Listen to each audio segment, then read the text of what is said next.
So be that change. Now we're going to go back to A, which is my favorite. Approach.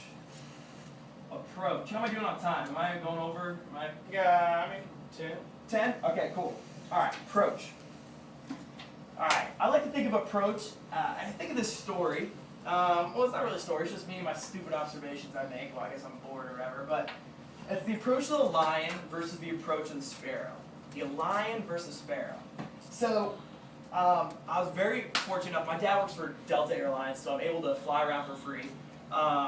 And so with that, my family has done like some really weird vacations. You know, instead of taking the RV down to Disney, we like, let's go to Tanzania and go on safari. So I'm like really, really blessed to have that opportunity. So when I was 8 years old, my family went to Africa and we went on safari.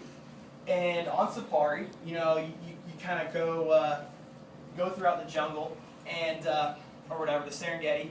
And one thing that I noticed was we got in the middle of like a lion hunt. Like we were literally in like the middle of it. Like the lion was hunting this zebra, and like our little thing was right here, so we're like watch this thing. And so the lion attacks the zebra, kills it, and the lion just starts munching on the zebra, right? And we kind of drive up to it, get really close, and we get really, really close to this lion. Like it's like from me to you. Like this guy just, the lion just doesn't even like look at us. He's just digging into his zebra. He's got flies all around him. He's actually got predators. Believe it or not, lions have predators like other like leopards or whatever. They're all around him. He's got people, you know, all around him. Who knows? You know, lions are poached all the time, but the lion isn't phased, right? He just kind of stays. He's noble-minded. He just kind of stays at the task at hand. He's just digging in, eating at that zebra. Nothing phases him, right? The lion, for me, nothing fazed him. He was unruffable. And we'll go back to that word in a second. So I thought about, you know, like how that lion ate. You know, nothing affected it. The lion knew one thing, right? He knew that he was the king of the jungle. Nothing. He was the boss, right? He owned that place. So nothing was going to mess with him. So I was like, wow, that's so incredible how he just digs in. And then, you know, I kind of compared that to in my backyard, watching a bird eat, watching a sparrow eat. You ever seen a bird eat like a piece of bread? Anybody? Or something, you know? Okay, I'm the only nature weirdo. Okay. So sparrows, the way they eat, you know, sparrows, they're like constantly worried about their external environment. What they do is like you see a sparrow eat, and what they do is they like take that piece of bread and they pick and they look and they look and they pick, kind of look and they look. They might fly around a little bit, come back in. I'm not gonna fly or anything, but pick and look and look.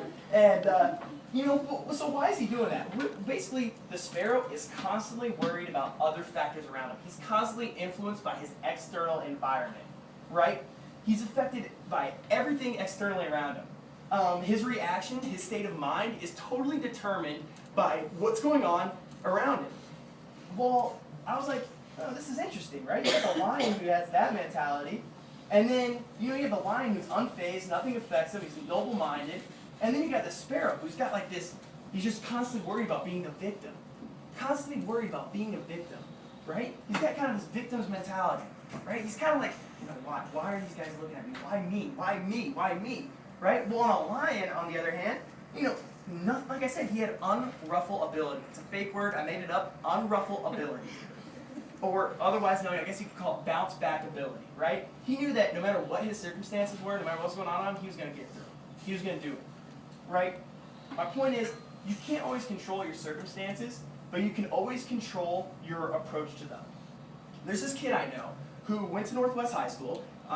He came here in the middle of his high school career, and his family was kind of separated at the time. He was living in a hotel, and his first day to school at Northwest, it was very embarrassing. He got pulled up into like the little lot to like pull up what used to be over here, back when y'all were like, what, 5? And he pulled up in a Marriott hotel van. He was living in a hotel, and he had no friends, right? And for 8 months, he lived in a hotel, played on the basketball team, right? Well, he finally, you know, gets around his house. You know, his family kind of finally comes together. They get settled into Northwest, and as his family gets settled into Northwest, he's in his senior year. He's finally making friends. But his mom gets diagnosed with colon cancer, with stage 4 colon cancer, and she was gonna die within 6 months. And he was, at first, coming to Northwest, not having any friends, it's a big school, it's intimidating. He came from a small town. That was tough for him. That was tough for him. And then he comes here, and he finally started to make some friends, and now he has to battle. He's got his mom. His mom's gonna die. And, he very easily just kind of called it up right there. But he decided to stick through it, and he got through his senior year, and he actually went on to college.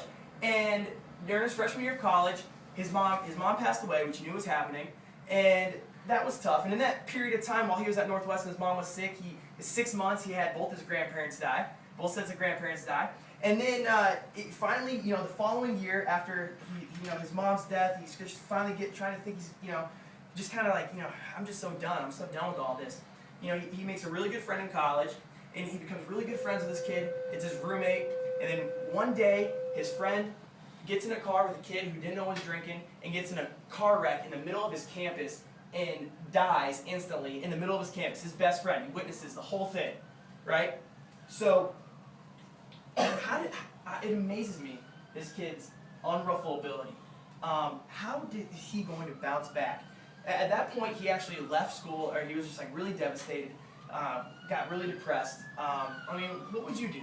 You had basically no friends most of your high school career. It was kind of like, it wasn't fun, right? You had, your mom died, you had both your grandparents die, you got family problems at home, you got one of your best friends, one of your good friends you finally make it in this college, he dies, right? It felt like everything was just around him. His external environment was crazy. But what that kid decided to have was unruffled ability. He said that nothing around him was going to affect how he reacted, and he was going to keep going forward. He had the mentality of a lion.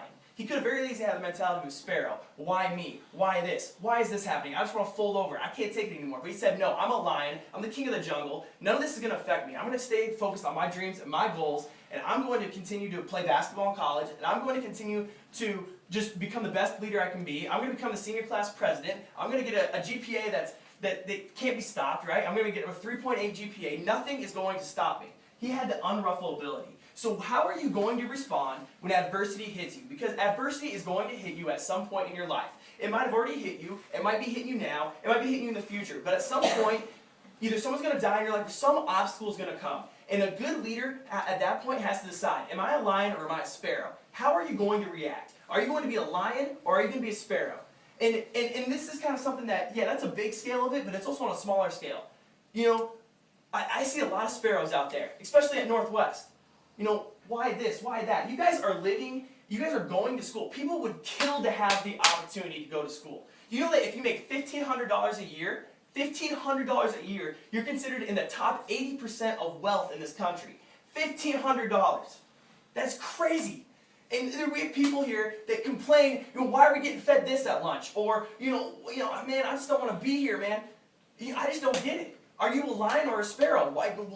Right, sparrows complain and whine. Lions are happy. Nothing phases them. They know what they got. They know they got a golden opportunity. They know what they have. What's going to happen when adversity hits? A friend of mine played volleyball in college, right? And she was an unbelievable volleyball player here at Northwest. Went on to college and played. Her junior year, she was an all-conference player, and she tore her ACL or MCL, I can't remember. And she was crippled. So they told her, you're done, your season's over. She was planning to go to Peru on a trip and overseas, an unbelievable opportunity. They said, you can't go. How was she going to respond? I was amazed by how she responded. She chose the path of a lion. There's a kid by the name of Kyle Maynard. You're a wrestler. You heard of him?